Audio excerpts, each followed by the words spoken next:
ఆచి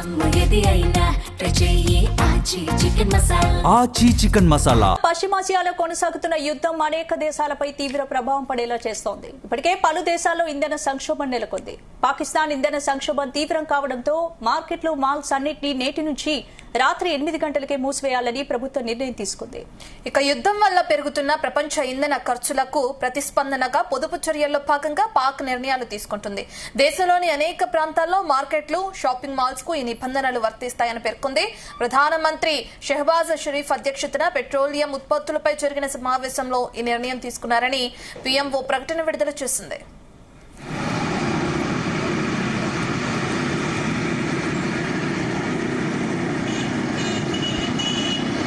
ప్రభుత్వ ఆదేశాల ప్రకారం పంజాబ్, ఖైబర్ బలూచిస్తాన్, ఇస్లామాబాద్, పాకిస్తాన్ ఆక్రమిత గిలీట్ బాలిస్తాన్, పాకిస్తాన్ ఆక్రమిత కాశ్మీర్ ప్రాంతాల్లో మార్కెట్లు, షాపింగ్ మాల్స్, డిపార్ట్మెంటల్ స్టోర్స్, నిత్యావసర వస్తువులు అమ్మే దుకాణాలను రాత్రి 8 గంటలకే మూసివేస్తారు. అయితే ఖైబర్ డివిజన్ హెడ్ క్వార్టర్స్ ప్రాంతాల్లో మాత్రం మార్కెట్లు రాత్రి 9 గంటల వరకు తెరిచి ఉంచొచ్చు.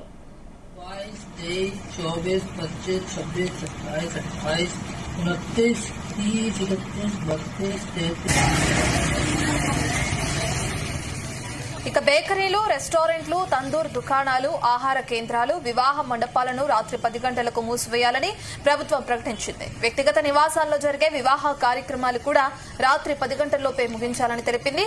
మెడికల్ స్టోర్లు, ఫార్మసీలకు ఈ నిబంధన నుంచి మినహాయింపు ఉంది.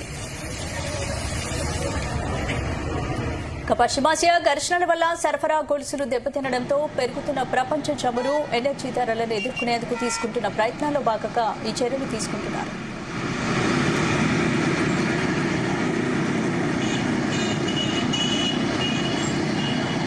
ఇందుకు సంబంధించి పూర్తి అప్డేట్స్ మా చీఫ్ న్యూస్ కోఆర్డినేటర్ రాధాకృష్ణ అందిస్తారు. రాధాకృష్ణ. గుడ్ ఆఫ్టర్నూన్ స్పందన. వెంకి పెళ్లి చూపించాలకు వచ్చిందన్నట్టుగా పశ్చిమాసియాలో నెలకొన్న ఉద్రిక్త పరిస్థితులు ఇప్పుడు పాకిస్తాన్ కు ఒక రకంగా తీవ్ర ఇక్కట్లు, ఇబ్బందుల పాలు అవుతున్నాయని చెప్పవచ్చు. ఇబ్బందులు తీసుకొస్తున్నాయి. కాలంలో అక్కడ ఇరాన్, ఇజ్రాయెల్ మధ్య నెలకొన్న యుద్ధ నేపథ్యంలో హర్మజ్ జలసంధి మూసివేయడం, సో దీంతో గల్ఫ్ కంట్రీస్ నుంచి హర్మజ్ జలసంధి నుంచి మొత్తం కూడా పాకిస్తాన్ కు రావాల్సినటువంటి పెట్రోల్ ఉత్పత్తులు, ఇంధనం అంతా కూడా నిలిచిపోయింది.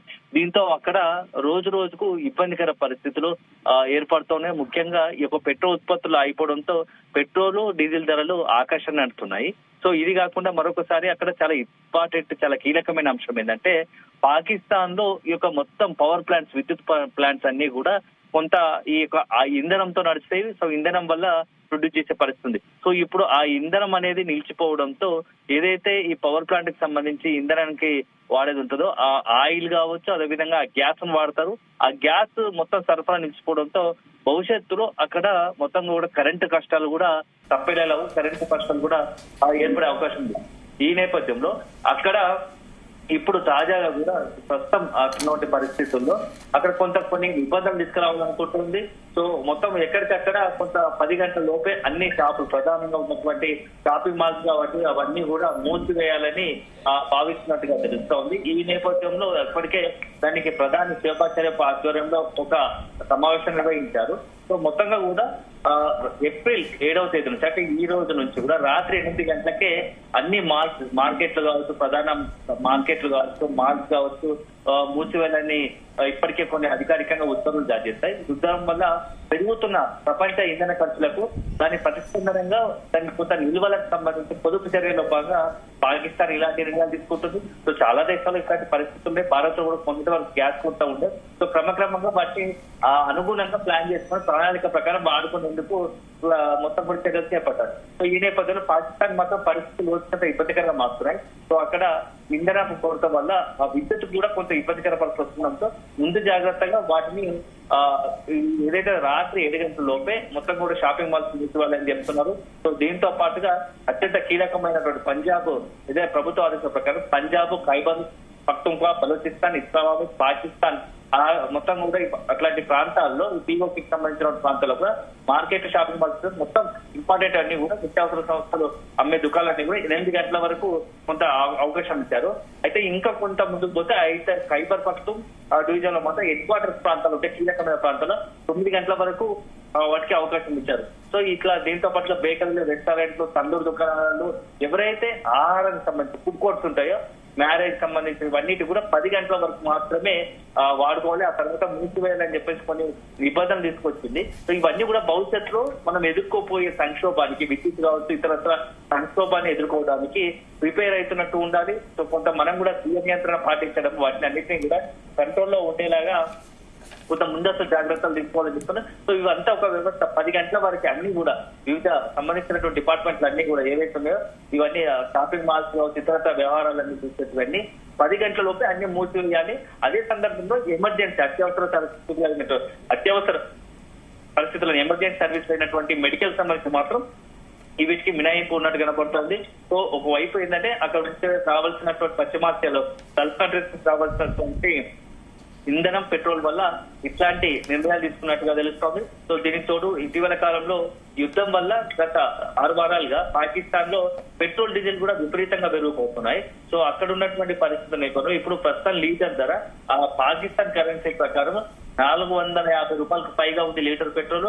అదే డీజిల్ ధర మాత్రం 520 రూపాయలు క్రమక్రమంగా పెరుగుతూ పోతుంది. ఎందుకంటే కొరత ఏర్పడుతుంది. సో దానికి అనుగుణంగానే ప్రత్యామ్నాయ మార్గాల ద్వారా వాటిని తెచ్చుకునే ప్రయత్నం చేస్తున్నారు. దీంతో రాధాకృష్ణ, ఇప్పుడు పశ్చిమాసియా యుద్ధం వల్ల గ్లోబల్ ఆయిల్ ధరలు ఎంతవరకు పెరిగాయి? ఈ ఎఫెక్ట్ భారతదేశంపై కూడా పడే అవకాశం ఉందా? ఖచ్చితంగా ప్రస్తుతానికైతే ఆ యుద్ధం వల్ల మొత్తంగా క్రూడ్ ఆయిల్ ధరలు పెరుగుతూ వస్తున్నాయి.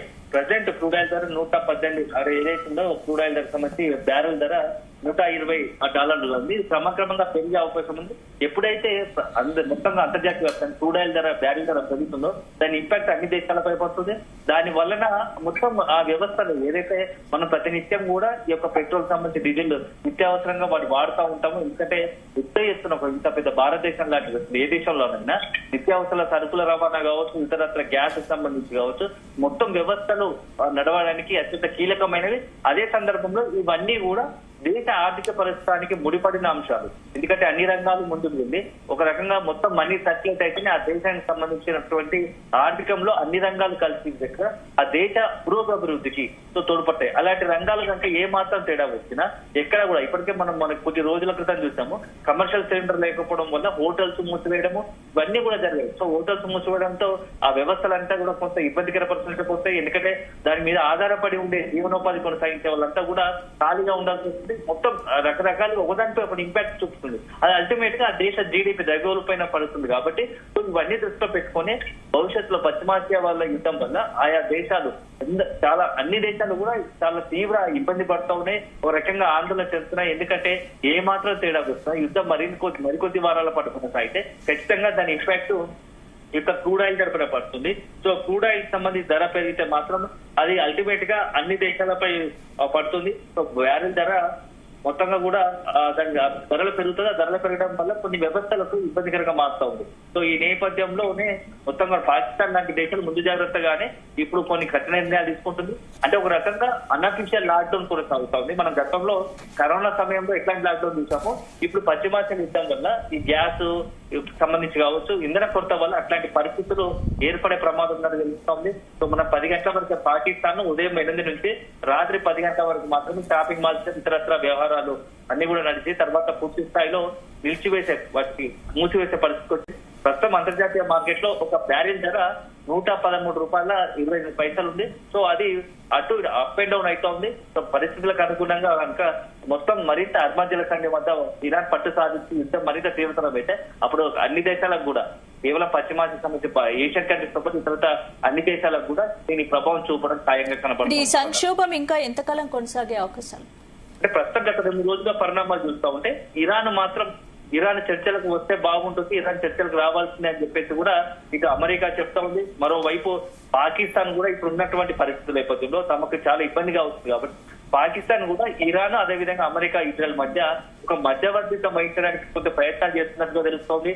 మొత్తం ఇరాన్ కి సంబంధించి షరతులతో ఒక 10 నిబంధనలతో కూడా 10 షరతులు ఉన్నటువంటి ఈ కాల్పుల విరమణ ఒప్పందానికి పాకిస్తాన్, టర్కీ కొంత ముందు చొరవ చూపి యుద్ధాన్ని ఎలాగైనా ఆపిస్తే బాగుంటుంది. యుద్ధం వల్ల అనేక పరిస్థితులు ఏర్పడుతున్నాయి. అన్నిటికీ మించి పాకిస్తాన్ కు మరొక తీవ్ర ఇబ్బందికర పరిస్థితి ఏంటంటే యుద్ధం ఇలాగే కొనసాగితే భవిష్యత్తులో పాకిస్తాన్ ఇరాన్ సమస్య కొంత బార్డర్ కూడా పెంచుకునే అవకాశం ఉంటుంది.